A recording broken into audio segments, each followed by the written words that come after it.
Madam, मैं समझता हूँ बच्चे की जो पहली दरसगाह है, जो तरबियत गाह है, गैर रस्मी इदारों की अगर बात करें तो वो माँ की गोद है। तो वो माँ की गोद है। आज की माँ आप क्या समझती हैं, कहाँ खड़ी है? क्योंकि मुझे ऐसा लगता है, शायद मैं गलत हूँ, आप ज़्यादा बेहतर बता सकेंगी, कि माँ को अपने मामलात से फुर्सत नहीं है। उसने अपनी आसानी के लिए बच्चे के हाथ में मोबाइल थमा दिया है। वो बच्चा उस मोबाइल में गुम है, माँ कुमकुम में गुम है, माँ थपकी में गुम है, माँ मेरे पास तुम हो में गुम है। माँ कहाँ गुम है? तो आज की माँ कहाँ खड़ी है जिसने बच्चे की तरबियत करनी है? बहुत शुक्रिया सवाल पूछने का। और आपके सवाल ने और आपकी सवाल की तशरीह ने ये साबित किया कि कसूर औरत का है। मुझे इसका ठीक जी।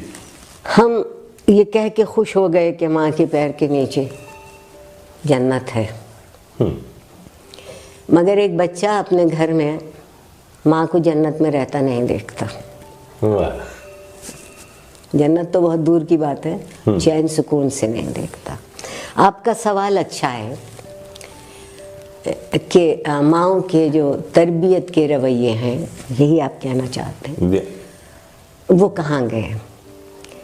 आप ये भी कहना चाहते हैं कि उसकी दिलचस्पियाँ कुछ और क्यों हो गई?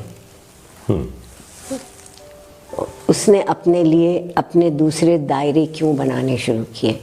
आपकी इजाज़त हो तो ज़रा सा फैला के इस बात को कर लें। जी। मैं माँओं की जिम्मेदारी से हट नहीं रही हूँ, वहाँ तक आऊँगी। माशरा किस नहज पे जा रहा है? माँ क्या किसी यूटोपिया में रहती है? माँ भी उसी माशरे में रहती है, उसी दबाव में रहती है। और जितनी आप देखिए कि माशरे की सारी ख्वाहिशात का बोझ औरत के कंधों पर है। वो बाप की पगड़ी हो, भाई का विरसे में हिस्सा हो, माँ के आंसू हो, ठीक, बिल्कुल, ससुराल में जगह बनानी हो, जहेज कितना आएगा, खिदमत कितनी होगी, नफ्सियाती तशद्दुद, ये उस सारी आरजुओं का बोझ माशरे के औरत के कंधे पर है। सोच लीजिए, मैं एक बिल्कुल मामूली बात, बिल्कुल ठीक कह रही हैं। क्या उसकी कोई आरजू हो सकती है? बिल्कुल हो सकती है।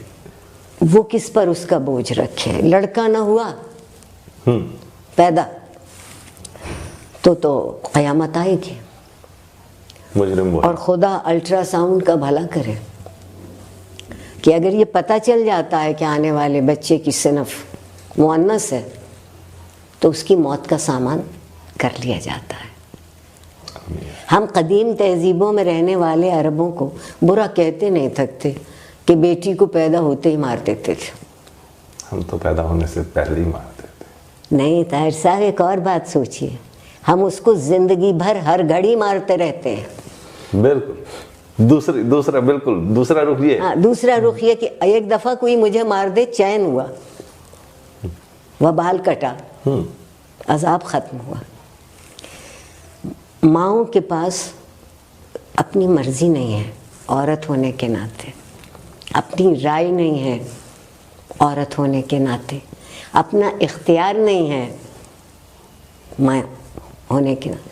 कभी कभी माएँ बच्चों को, आप जिस तबके की बात कर रहे हैं ना कि वो उसके हाथ में मोबाइल दे देती है और ख़ुद उसके लिए उसका दिल बहलाने के और सामान मौजूद, ये एक बहुत छोटा, इसकी फीसद बहुत कम है।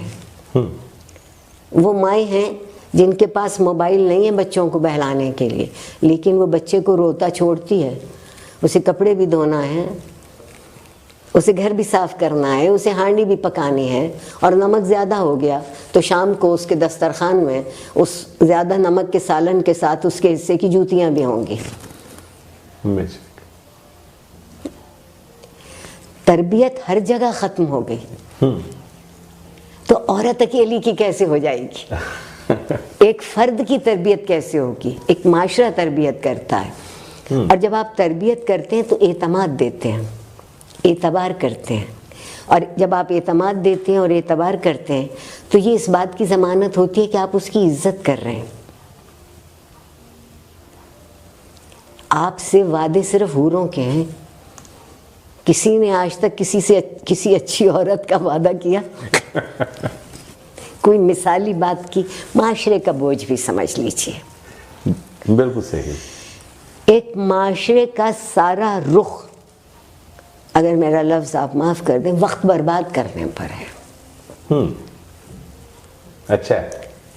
सारा रुख, वो बड़े बड़े लोग हों, रहनुमा हों, सियासी रहनुमा हों, मजहबी रहनुमा हों, मेरे आप जैसे भी छोटे से लोग हों जो क्लास में खड़े होते हैं, उसमें से तालिब इल्मों से पूछिए कि वो इस क्लास में क्यों हैं, ये मजमून क्यों पढ़ रहे हैं? CSS का इम्तहान देना। बिल्कुल। अच्छा, क्यों CSS का इम्तहान देना है?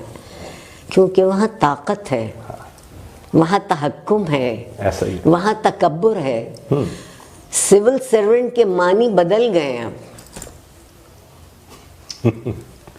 पहले वो माशरे की खिदमत के लिए थे, अब माशरा उनकी खिदमत के लिए।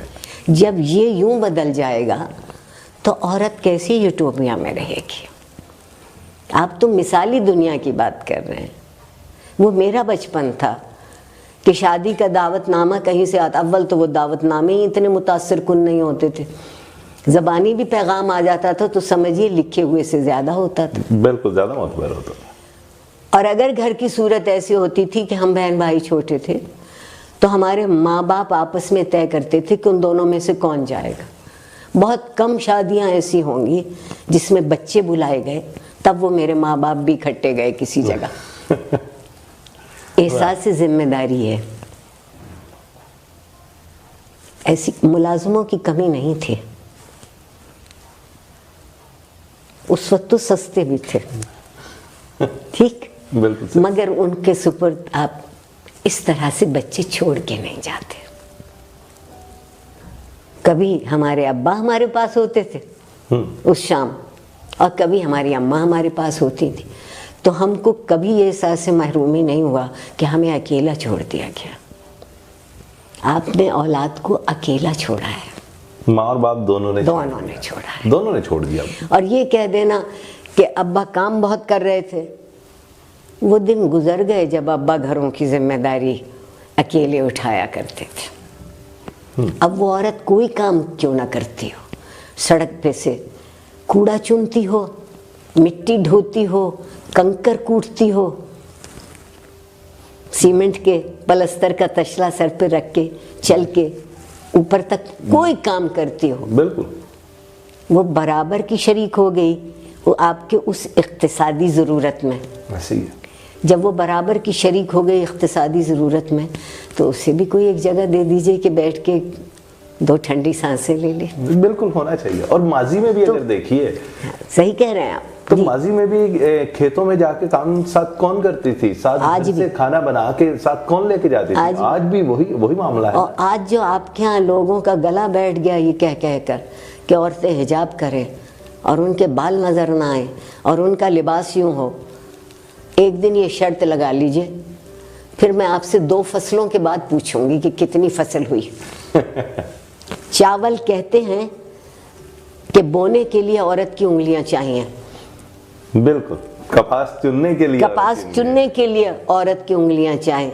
जब धान में, चावल में दाना पड़ जाए तो उसके इर्द गिर्द जो तिनके उगाते हैं उसको चुनने के लिए औरत की उंगलियां चाहिए। वाह वाह। लेकिन अक्ल सिर्फ मर्द को चाहिए कि वो उसके पैसे वसूल कर सके। ये तो मर्द के मुआशरे के मसाइल कर दिए। अगर मुआशरे ही की तरबियत नहीं हो रही ना, बिल्कुल नहीं हो रही। इज्तिमाई सतह पे हम देखते हैं मुआशरे की तरबियत। और मेरे पास मसावात का ये तसव्वुर नहीं है कि अगर मोहम्मद अली क्ले जितने थे आरफा सैयदा भी उतनी हो जाए और ताहिर शहीर साहब भी उतने हो जाएं।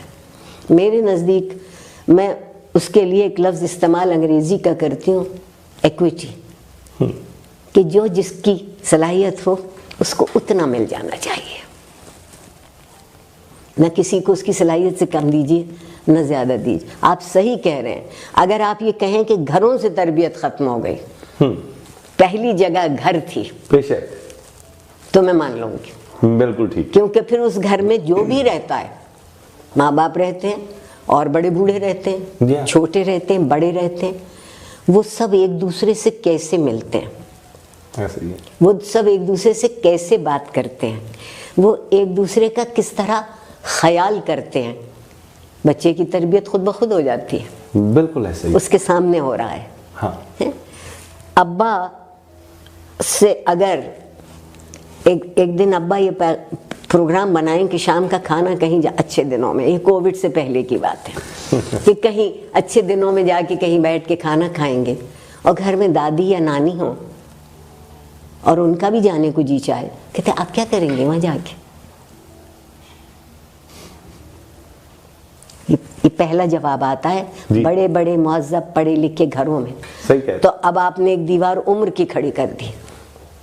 पहले कम थी, हाँ, जो एक और पहले कम थी, जो एक और दीवार। अच्छा, और वो बेचारी नानी दादी आपके साथ ही जा रही है ना कहीं अपनी सहेलियों, अपने रिश्तेदारों के साथ तो वह गुजारने नहीं जा रही। और आप ये यकीन मान लीजिए कि मैं उम्र के उस हिस्से में हूँ जहाँ मेरे लिए इंसान से ताल्लुक़ बहुत अहम हो गया। एक कोविड ने हमारे साथ जुल्म सबसे बड़ा क्या किया है, हमें तन्हा कर दिया है।